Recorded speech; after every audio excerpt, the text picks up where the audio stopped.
trees. They're putting up reindeer, singing songs of joy and peace. I wish I had a river I could skate away on.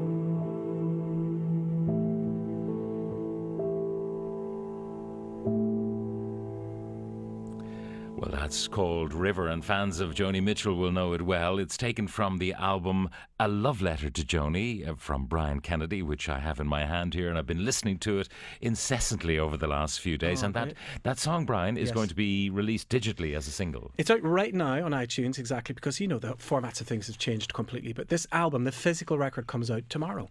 So A Love Letter to Joni in all good record shops tomorrow, hopefully, fingers crossed. Let's talk about your love affair with Joni. When did it begin? It began in the probably late 80s in London. I was living in a squat in Tottenham, figuring out what on earth I was going to do with myself. I had a very unwise haircut with bleach in it, as we did in those days. And I got very frustrated because I was trying to write songs all the time, but everything sounded the same. And then my friend Pat Gribben, who had a group called The Adventures, said to me, well, you know Joni Mitchell, she makes up her own tunings. And I was like, what? And he goes, look, here's a copy of Blue.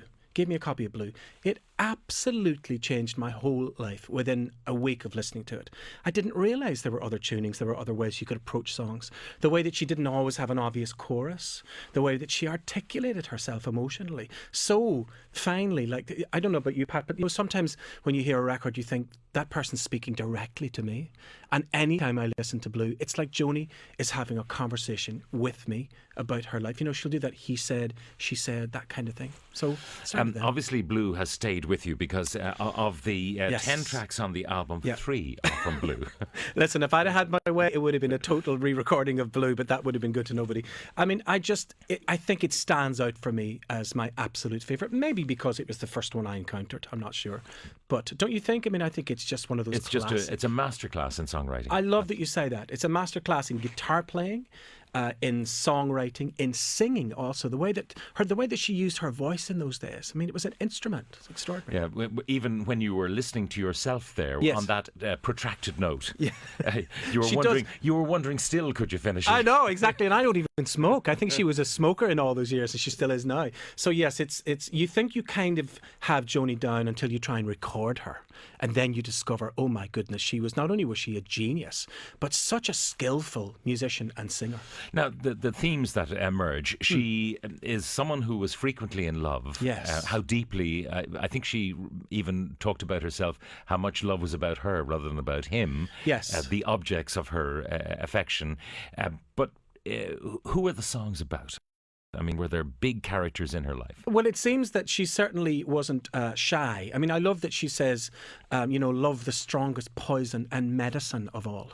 And I think that sums it up. It's like, of course, in one moment, it's the greatest medicine you can possibly receive for your heart. Then when it goes wrong, it's like you drank poison. I understand that she's rumoured, Pat, to have had affairs with all sorts of extraordinary individuals. James Taylor, most notably, and he even plays on A Case of You on the record. That's him on acoustic guitar. So she's singing to him as she sings I Could Drink maybe a Case in the of moment, You. but no, I'm not sure that she's singing that to him. We should ask her. When I sit down with her again, if I ever get into her company again, and the moment is right and the wine is flowing, I might say, Joni, now who were you talking about there in A Case of You? A Free Man in Paris. Yes. We'll play that. And yes.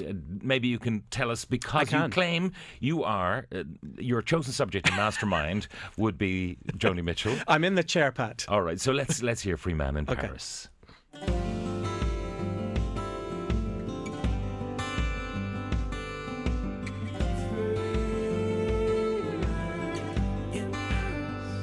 The way I see it, he said you just can't win it. Everybody's in it for their own game. You can't please them all. There's always somebody calling you down.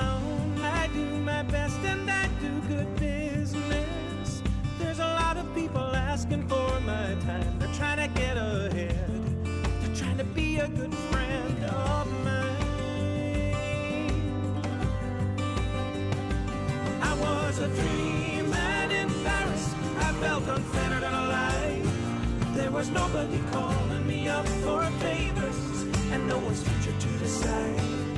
You know I'd go back there tomorrow, but for the work I've taken on, stoking the star maker machinery behind the popular song.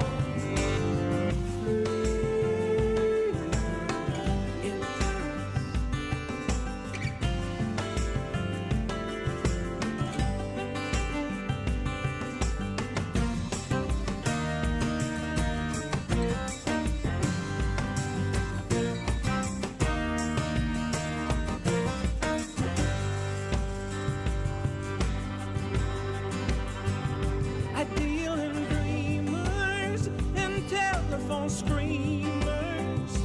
Lately I wonder what I'd do it for. If I had my way, I'd just walk through those doors and wander down the Champs-Élysées, going cafe to cabaret, thinking how I'll feel when I find that very good friend of mine. I was a free man in Paris. I felt unfettered and alive. There was nobody calling me up for favors, and no one's future to decide. You know I'd go back there tomorrow, but for the work I've taken on, stoking the star maker machinery behind the popular song. I was a free man in Paris. I felt unfettered and alive. There was nobody calling me up for favors, and no one's future to decide. You know I'd go back there tomorrow, but for the work I've taken on, stoking the star maker machinery behind the popular song.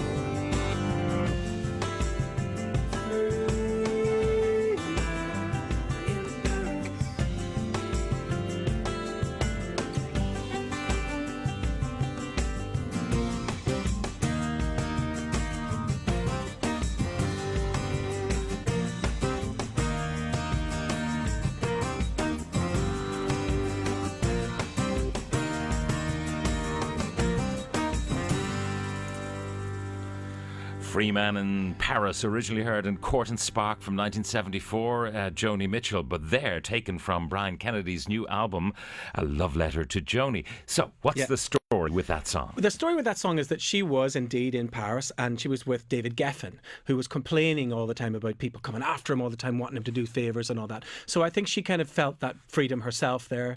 And so, of course, I love the juxtaposition of her being a woman saying, I'm a free man in Paris, you know.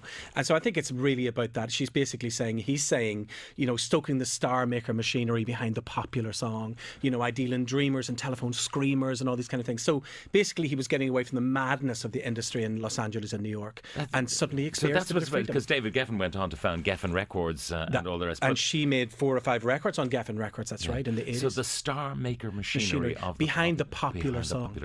Stoking the star maker machinery. So I love that. It's such a clever way of, he's the machine and she's the song, you know, she's the artistry. Yeah. You met Joni, and we'll hear how you met her in what circumstances after this. Newstalk 106 to 108.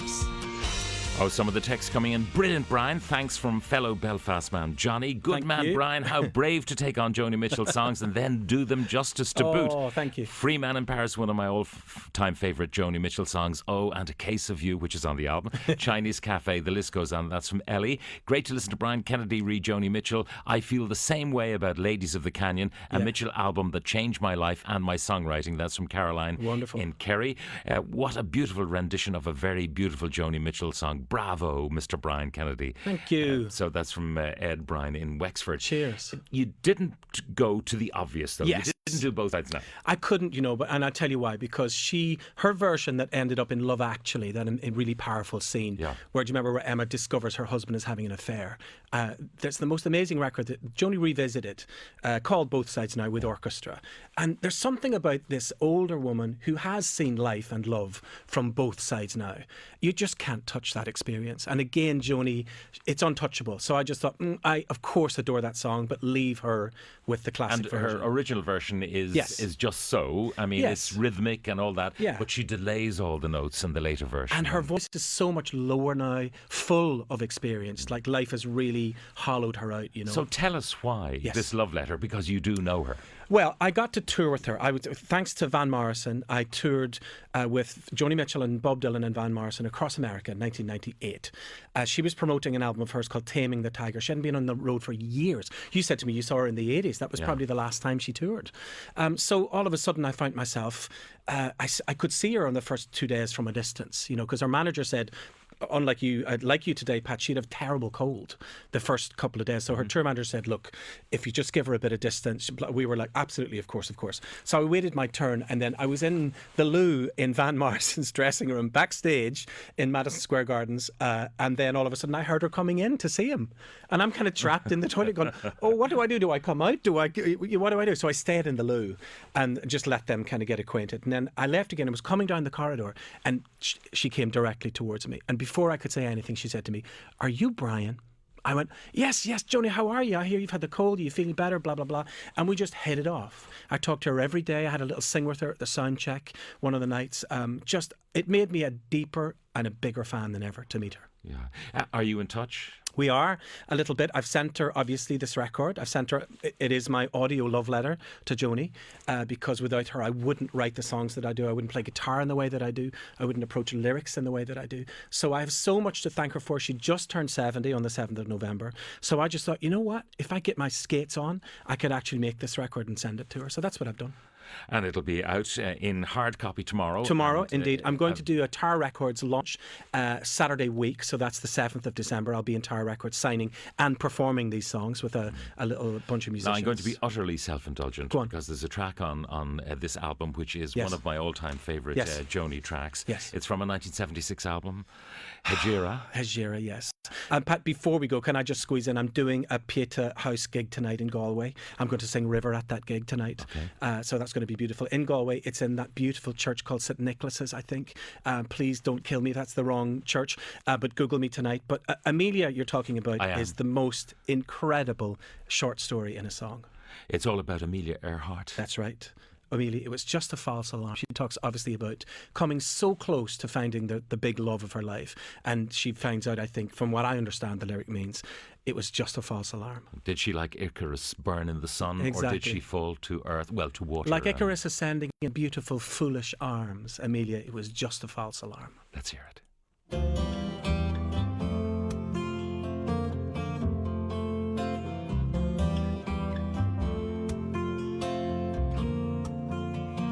Driving across the burning desert when I spotted 6 jet planes, leaving 6 white vapor trails across the bleak terrain. It was the hexagram of the heavens, it was the strings of my guitar. Amelia, it was just a false alarm.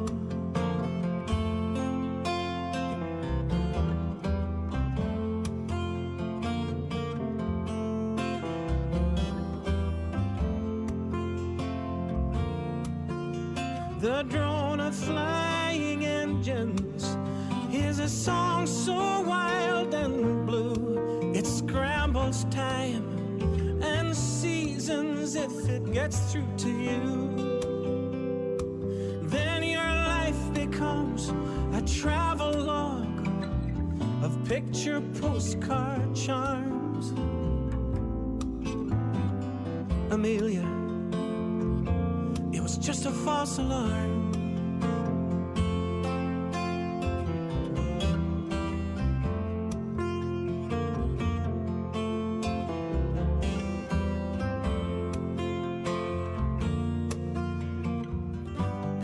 tell you where they've gone. They'll tell you where to go.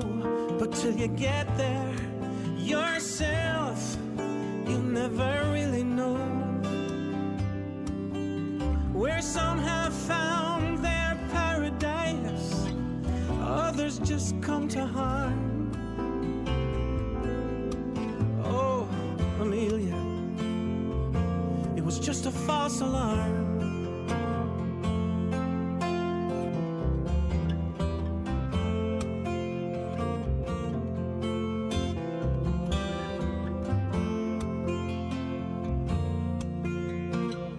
I wish that he was here tonight. It's so hard to obey his sad request of me to kindly stay away.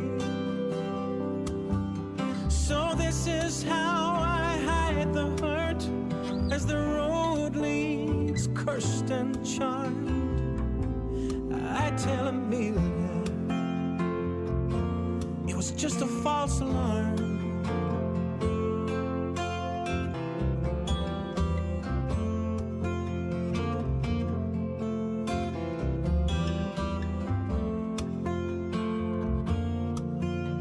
A ghost of aviation, she was swallowed by the sky or by the sea.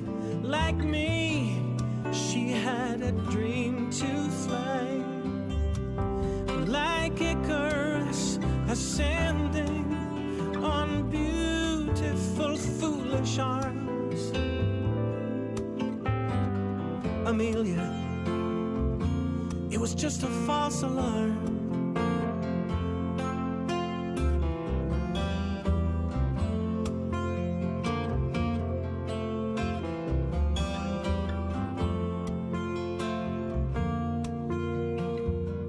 Maybe I've never really loved. I guess that is the truth. I've spent my whole life in clouds at icy altitude,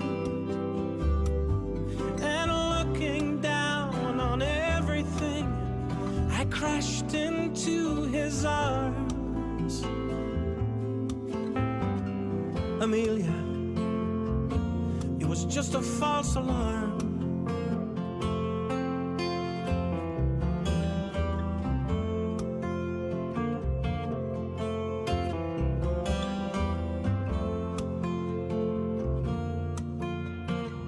I pulled into the Cactus Tree Motel to shower off the dust, and I slept on the strange pillows of my wanderlust.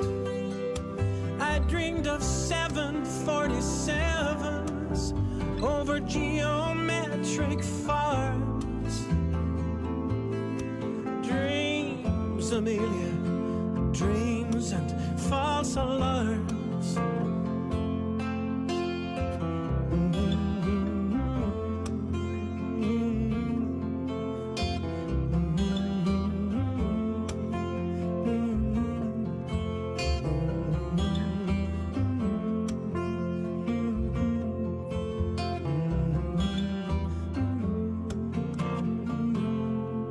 That's Amelia, the lovely Joni Mitchell song, originally on the album Hajira, but now found on A Love Letter to Joni, the new album from Brian Kennedy.